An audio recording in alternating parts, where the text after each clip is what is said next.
Hello, welcome back to the Cricket Nerds. I'm back after a bit of a hiatus, and we're going to be talking about England versus India, the fourth Test match, and England are looking like they're on top. So, absolutely no views on this video, but we don't mind. We're still here. We're covering all of the Test matches, no matter what happens, and we're having a great time while we do it. They started the day with Joe Root and Ollie Robinson, and England were in an okay position after a very, very shaky start to day one. And Joe Root batting normally is what we'd call it, back to his old ways. Ollie Robinson actually playing a really, really sensible innings. It's almost fulfilling his potential of being the next Stuart Broad in that respect. He's actually a pretty solid number 8. Zach, what do you think about the way England started in that first session? Really well, actually. I mean, Joe Root came out and didn't look like getting out, and Ollie Robinson's role was kind of to take the initiative to the Indian bowlers. He was a lot more attacking. He hit 6, and yeah, a very good first England 50 for him. So very impressive. And then I was a little bit disappointed when we lost the last 3 wickets for like 6 runs or something. Very very small. Shoaib gave his wicket away.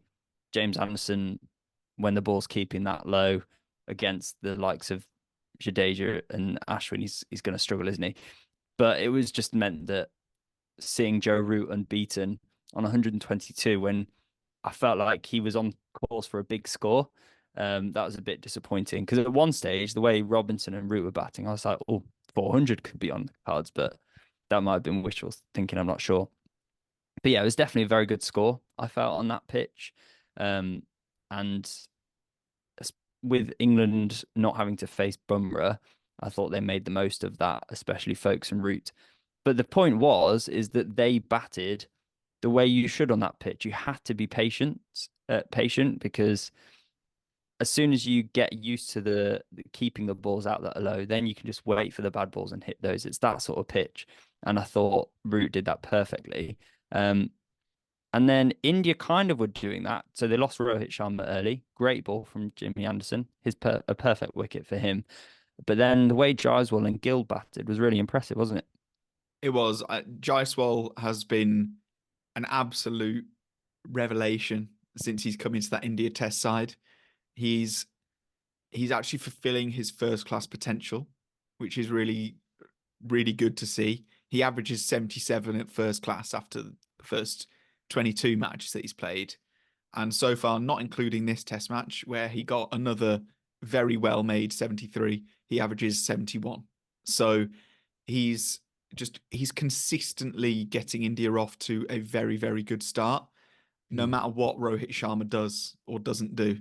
And that's really important. And it's good when somebody like Sharma is going through a slightly lean patch, that you know that he's got the ability to come back and be amazing, at any given moment. So to have somebody like Jaiswal that can apply themselves, he is aggressive, which I love to see. I think it makes for a really entertaining way of batting, and I think he just has that maturity already of knowing which balls to punish, but he never lets a ball go unpunished, does he? I think it must be No. so demoralizing as a bowler, because you could bowl 5 absolutely brilliant balls and they will be blocked, or well, yeah, just blocked very, very efficiently. And then you bowl one that is, a couple of centimeters too full or too short, and it's getting put away.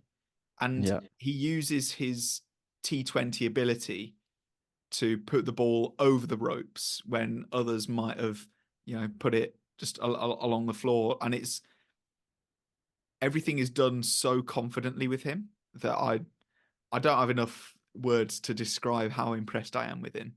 Yeah, That being it's said, great, isn't it? Yeah.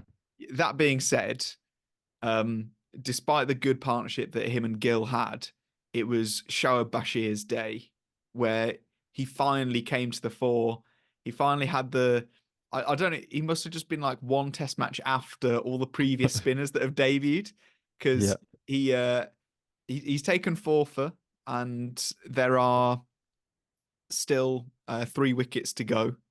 So there is a strong chance that he can take a 5 for, and he's actually bowled really, really well. Mm. High release point. What have you got to say about it? Yeah, it's awesome. Like the release point, especially. Yeah, I great. love a high release point.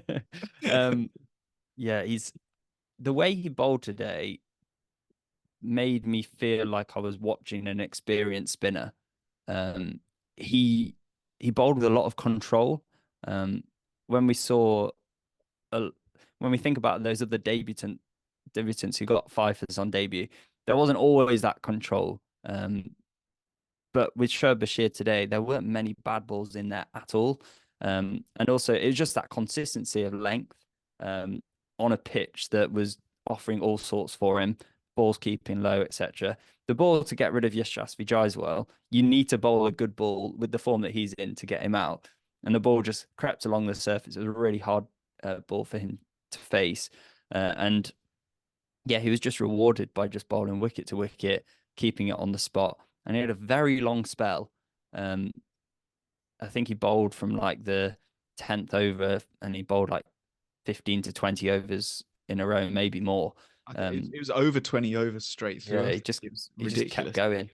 Um, and yeah, to have that stamina and go through that um, when he's only playing his second test match, I feel like out of the spinners I've seen in this series for England, he's the one that I could see being England's first choice spinner in England.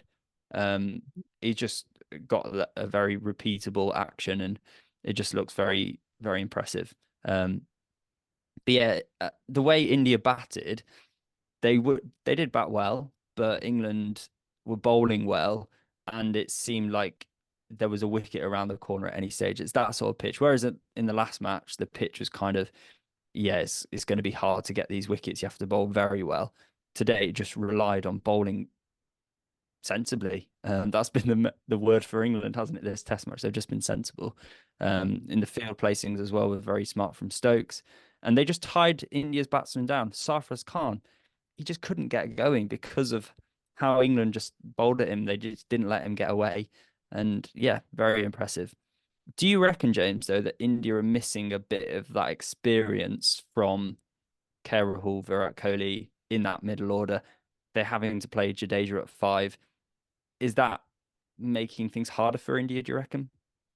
Undoubtedly, yeah, I think it definitely is making things more difficult, because there were quite a few starts. There were people that had faced a lot of deliveries that were Mm. actually looking all right, and yeah, for whatever reason, the two most, I guess three most mature innings that we saw from India today were Jaiswal, who, as I've already said for about 10 minutes straight, how impressed I am with him.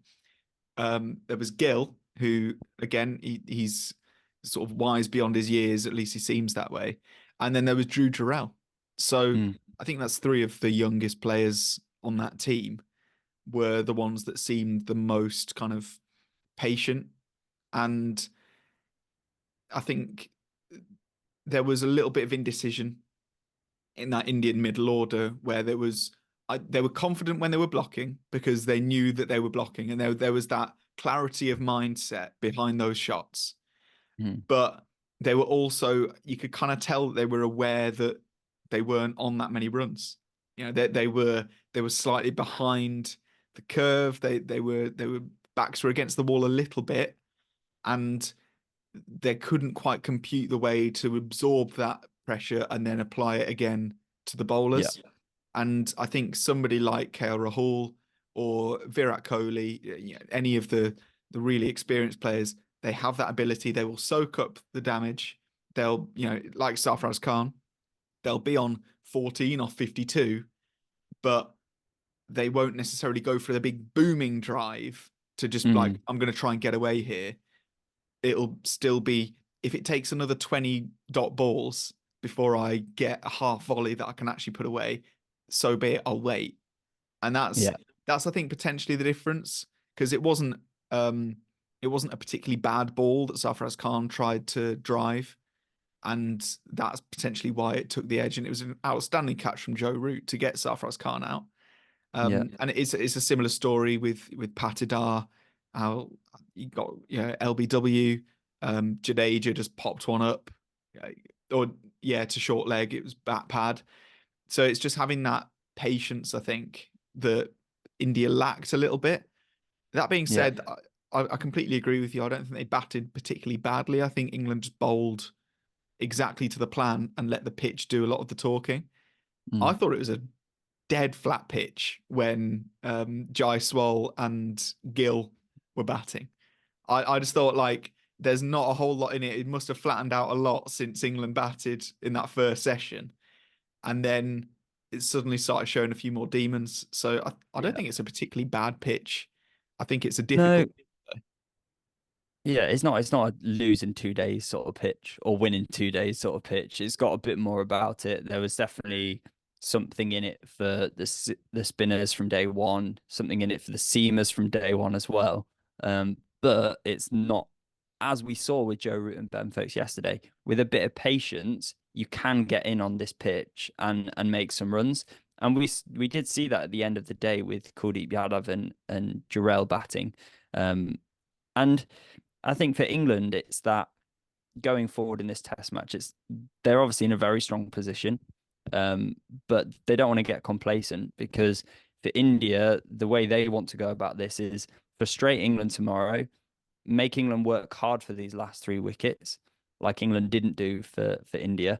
Make England work hard for these last 3 wickets, and then if there's so many demons in the pitch and they manage to get through this England batting lineup, which has shown weaknesses against spin, then they could be on for an exciting chase in the fourth innings. That's the way India have to look at it. Whereas for England, don't be complacent. Try and get these 3 wickets cheaply and put India out of reach of winning this test match. That will be their plan. So it will all depend on how ruthless England can be, but also how well this Indian inexperienced side can keep switched on and try and see some momentum going forward, because it looks like it could be a really good test match. I completely agree. And I think the three people that actually did, pretty well, or I guess four people that did well for England in the batting were Root, Bairstow, Folkes. All have been in pretty tragic form. And then Ollie Robinson, who's only just come into the side. Crawley also got a very handy start as well. So they're almost like the understudies of this series so far. I think the only other person that hasn't done a whole lot is Stokes. Is that right? I don't think He's he's had a had. couple good innings, but Yeah. nothing spectacular. Stokes done. Overall, he hasn't been outstanding though, as he's had quite a Yeah. few low scores. So yeah, he's been pretty average. He's got 50, almost. He got 150. Yeah. The others were 40s. All right. Either way, it'll be really interesting to see how England do, because it seems like some of their players are finding form at the right time. In the same breath, India have got so much depth, and I know that a lot of India fans will be like, "This is the India B team. If we lose, it doesn't even count because Bumrah's not there." Yeah. Bumrah not being there is a massive, massive blow for India, as well as all the other players that aren't there. That being said, this is not a weak side. This is actually a very strong test side, just touch inexperienced, and I think that's what we're going to be seeing. But Yeah. absolutely don't write India off yet. There is so much more test cricket to be played in this match, and there's always a twist. So it might be that, India get the highest 10th wicket partnership of all time, lead by 300 runs, and then bowl England out for 50. So yeah, Yeah. we don't know. I'm really hoping that doesn't happen, but we'll see. Thank you Yeah. so much for watching. Thank you for the continued support. Don't forget to like and subscribe, and let us know your thoughts down in the comments below. And we'll see you next time. Goodbye.